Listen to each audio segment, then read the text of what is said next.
Welcome to an all-new episode of The Dark Rooms. Today we're diving into ghost cities of Iran. Before we do that, give me your thoughts on the topic we cover in the comment section below. And if you got other topics you want us to dive into, let me know.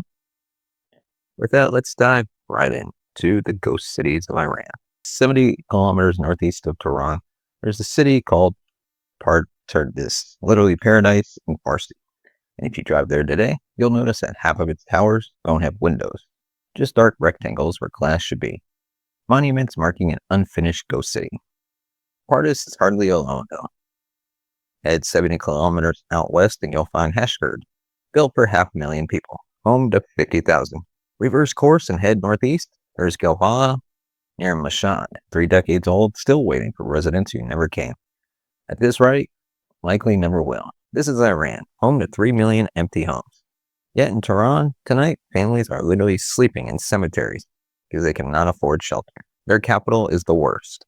Prices surge by eye-watering 85% in 1 year alone. So how did one country arrive at such a paradox? Well, this is a story of what happens when housing stops being shelter and instead becomes one of the only stores of value in an otherwise collapsing economy. It's also the story of some of the worst government management and urban planning that we have ever seen. Welcome to the most expensive ruins in the Middle East. Monuments to a revolutionary promise that became a 3 million home lie. Stand at the edge of any of these failed developments and the scale becomes overwhelming. In Partus, 17 kilometers from Tehran, towers stretch into the horizon. Yeah, half of them don't have those windows. In the late afternoon when the sun hits just the right angle, you can see straight through some buildings. They're hollow, just concrete frames with nothing inside. The photographer Hashim Shakiri came here in 2019 to document what people back in Tehran were increasingly whispering about, but didn't dare say too loud, lest the regime's secret police overhear. His most memorable pictures show laundry hanging from a single balcony in a building with hundreds of units. One family's clothes drying in the wind, surrounded by well over 100 empty apartments. Down the road, there's a ghostly empty playground with its swing still wrapped in the plastic it was shipped in, slowly degrading in the hot summer sun. And the billboards via Kamani, smiling benevolently. Makeshift fruit stands operate in what was supposed to be a thriving commercial district. They're virtually the only businesses for blocks of residential towers built for tens of thousands. One of the only testaments to the fact that this city actually has any inhabitants at all. Essential utilities were lacking from the start, and given the less than booming population, they seem unlikely to get started at this point. An estimated 200 Turkey's Cusic Group, on what they call the world's largest social housing contract, 37,000 units that would transform the city into a modern paradise for Tehran's working class. All of this sounded good in the beginning, but the reality didn't exactly match the hype. By the time the international sanctions really started biting, the country couldn't make foreign currency payments to the Turkish contractors and work ground to a halt. It's been thousands of families who had paid deposits in 2011 still waiting for apartments that may never be finished. The pattern repeats. 70 kilometers west in Hashgard, a city built for 500,000 people. Like we said, just 50,000 people live there. 50,000 city for 500,000 people, and 450,000 of them don't exist. They never showed up. Water to some of the buildings has to be carried up multiple flights of stairs because the infrastructure that was completed, even for the fraction of the population the city was originally designed for, has proven to be just a bit unreliable. The suburban rail line that was supposed to connect the city to Tehran arrived years late. Once they were in the door, the local economy, at least that was the plan. Northeast, near Mashhad, the long and grimmer story. A ghost town has been failing for over 3 decades, built in the 90s to house as many as 240,000 people. It's stuck at that initial goal after 30 years of trying. But the ghost cities aren't limited to these massive public housing projects. If you head north from Tehran towards the Caspian Sea, you'll discover a different kind of emptiness, but one that smells of money rather than desperation. Here along Iran's smart coast where the mountains meet the sea, half of the luxury villas are owned by wealthy, marble-floored mansions, manicured gardens, and private beach access. Their rooms empty for long stretches of the year, collecting dust while families back in Tehran crowd 8 people in 2-room apartments. Feels almost surreal. Sit silent, save for the occasional security guard making rounds. The government has periodically floated the idea of taxing these second homes, though the few attempts at enforcement have generated negligible revenue, meaning even less of an impact on the market, given how widespread corruption is and how tough it is to do business under the table. This isn't exactly surprising. These aren't isolated failures. Iran has built 17 new cities over the past 3 decades, most struggling to attract even half their originally planned populations. But to understand how a country with a massive housing shortage ended up with millions of empty units, you need to understand a program whose very name now triggers bitter laughter from families still waiting for homes they were promised years ago. Each winter outside of Iran's central bank and government buildings in Tehran, the same scene plays out. Protesters hold up signs asking, "Where's my house?" Like employees of the Trans Bus Company who have pulled savings to buy apartments to rent. Mayor housing protester explains that he paid for a unit in part. Years later, the building was one of the concrete skeletons we saw earlier. Salted and Wayne was renting a tiny flat in the city. Not exactly paradise, is it? Protesters represent tens of thousands of families who sank their lives savings on schedule, or in some cases, never delivered at all. Some have even taken years paying mortgage installments for homes they cannot live in because they don't exist, effectively paying both rent and mortgage. If this seems impossible, then you haven't seen the master program that the country rolled out years ago. Now, back in 2007, Iranian President Mohammed Ahmadinejad looked at Iran's housing crisis and decided that it required state intervention on a massive scale. Now, to his credit, the situation was really bleak. Housing was in short supply, and buying was becoming increasingly difficult for people as the economy continued to deteriorate under international sanctions. The solution he rolled out was one of the programs that sounds good on paper: build more houses across the country. The government would provide free land on city peripheries. The central bank would print money for the loans. Everything was going to be wonderful. Paradise, perhaps. The country's vice president at the time, Mohammed Reza Rahimi, declared it was the finest undertaking since Adam. 2.2 million affordable housing units to be built within 5 years, solving Iran's housing crisis once and for all. The government offered free state-owned land to developers and heavily subsidized loans. Buyers would pay a minimal price up front, with the remaining cost financed at below market rates. To fund all this, the central bank was ordered to print money on a dramatic scale. When combined with the effects of economic isolation on the global stage as a result of their ongoing nuclear program, high inflation set in within a few years, crashing to near worthless levels. By the time Ahmadinejad left office in 2013, roughly half the promised units have been completed, with hundreds of thousands more sitting as concrete skeletons across the country. The tragedy here lies partially in those skeletons of towers, but not exclusively. While less visually obvious, the stories from within the completed units tell an even grimmer tale. Given the political pressure to deliver units at all costs, a lot got overlooked in terms of basic amenities, as well as the quality of the architecture. Apartments were completed without water connections, power lines, sewage systems. By the time Hassan Rouhani took office in 2013, he inherited what he called a mountain of debt and halted all new mayor registrations. But the damage was done. Iran had spent tens of billions of dollars funding cities where nobody wanted to live, while the places that people desperately housing saw no progress. The government tried to downplay just how unprepared these units were for people to live in, but they could only do so much. Events like the November 2017 Mancha earthquake exposed negligence in ways no state media could ever cover up. While 60, 70, even 100-year-old buildings stood firm, the brand new apartments fell like a house of cards, killing hundreds. Investigators would go on to find that politically connected builders had used substandard materials and pocketed the difference. Familiar, isn't it?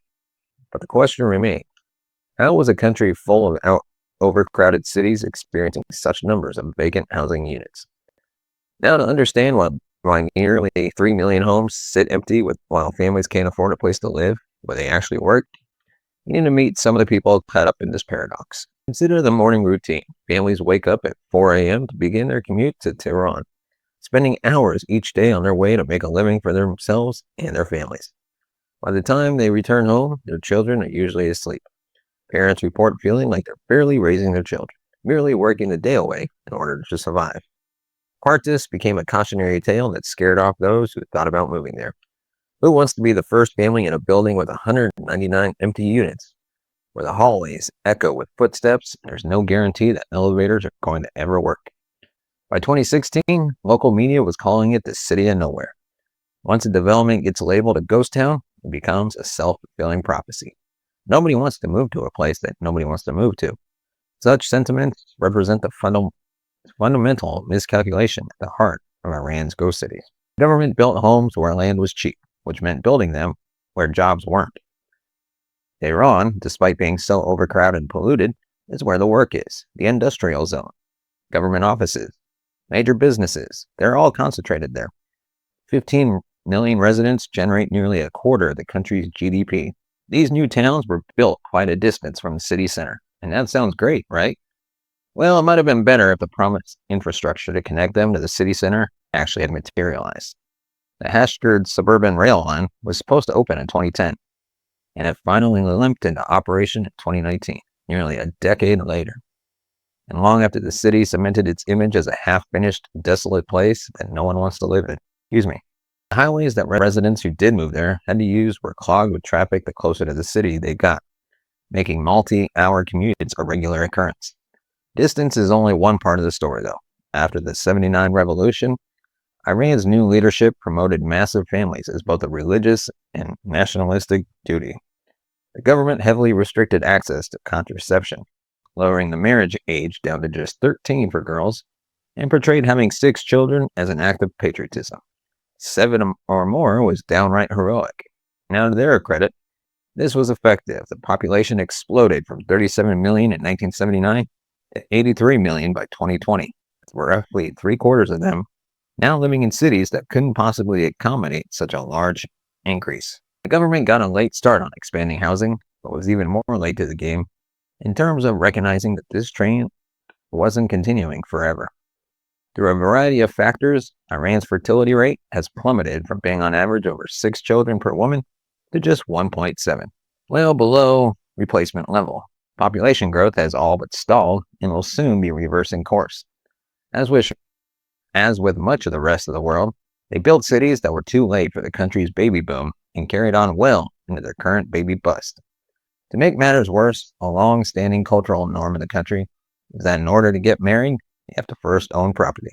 An idea that shows that the groom can demonstrate he'll be able to provide housing for his future wife and family.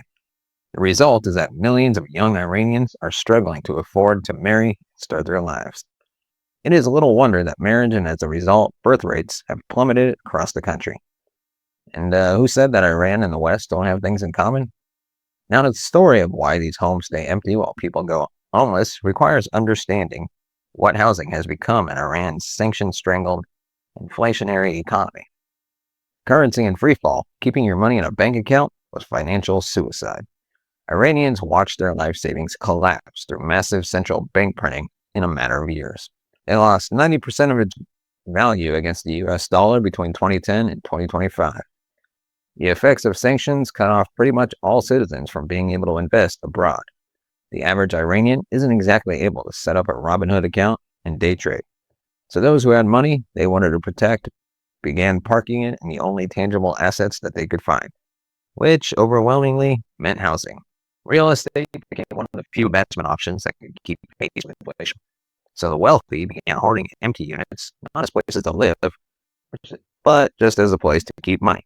Local governments encouraged this frenzy too. They rely heavily on income from selling building permits and rezoning agricultural land, creating perverse incentives for more construction and more city revenues, regardless of actual need. This created what essentially amounts to a construction mafia of banks, municipal officers, and politically connected developers who profited from the boom.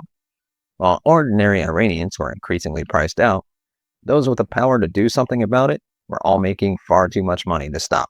The environmental cost is staggering as well. Iran is already one of the most water-scarce nations on Earth, and building cities in deserts that require enormous amounts of water is a logistic challenge that few countries can surmount. Ironically, Iran In all probability, is one of the few who could have pulled it off had it been for different circumstances. They boast high literacy rates and a highly educated population, but the government has long prioritized other areas of focus. Drive through any of these ghost cities today, and you'll see the future arriving faster than anyone expected. Quite literally. Buildings completed just a decade or two ago showing structural damage as though they've been standing for centuries, the cheap materials and corner cutting exacting their price. The government's latest response has been to double down on the same failed formula. Their last president promised to build an additional 1 million new homes shortly after taking office in 2021, aiming to have them done by the end of 2025. Iranian President Pezeshkian has continued this approach, though the numbers fall far short of stated goals. At the time of the writing, in the mid-2026, less than 1 million have been completed, wildly far behind schedule. The government has implemented a vacancy tax on 1.3 million properties, but widespread noncompliance and corruption make enforcement nearly impossible in a country where much of the economy operates in cash and off the books. Not every ghost city has remained empty forever. Take Pan, which back in 2016 housed just 97,000 people, despite being designed for 500,000. By 2023, though, estimates suggested that the city has become overpopulated. A radical U-turn for a city long included in the ghost town phenomenon. This transformation came when a few crucial components all came together. Thousands of long-delayed units were finally completed and handed over with keys.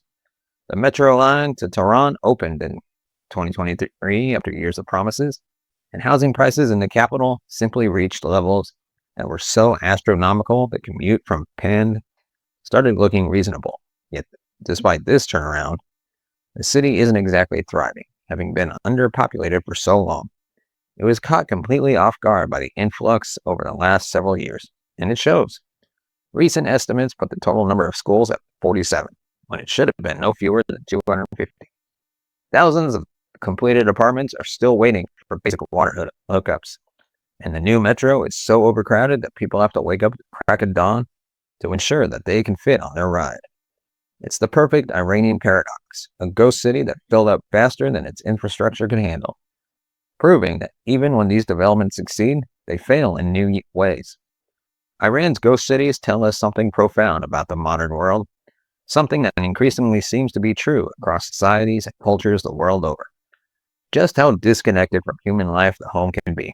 The Islamic Republic promised housing as a right to justify its grip on power, part of the social contract that they hoped would legitimize a theocracy.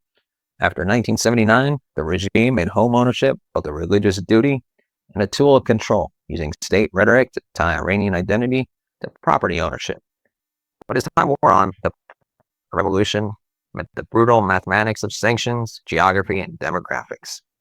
You simply cannot build communities so far from where jobs exist without basic amenities and expect them to thrive, especially when you don't provide reliable transportation back and forth, much less running water. As one Iranian architect reflected on these barren new towns, saying, quote, "We created cities, but we forgot about creating lives in them. The towers of Pardis still wait for their paradise. And while we're not exactly in the business of fortune telling, we don't see that arriving for its residents anytime soon." There's a haunting parallel that Iranian historians note. In Yazd province, there stands Karanak, a 4,000-year-old mud brick settlement abandoned as water sources dried up. For centuries, people have wondered why anyone would abandon a place so suddenly. But it had a golden age. It thrived for millennia before it eventually abandoned. Places like Pardis, Hashgerd, and the others mentioned here today are quite different. They're ruins that never got off the ground, let alone experienced anything of a golden age. They failed before they began. Let me know your thoughts in the comments section below. As always, if you want to support the channel, you can buy us a copy at buymeacoffee.com/Larry Lease, or use the link in the description today. And with that, give us a thumbs up if you like our video, hit that subscribe button so you can be notified of future videos. Don't forget to hit the bell button. Thank you so much for watching and listening. We will see you next time.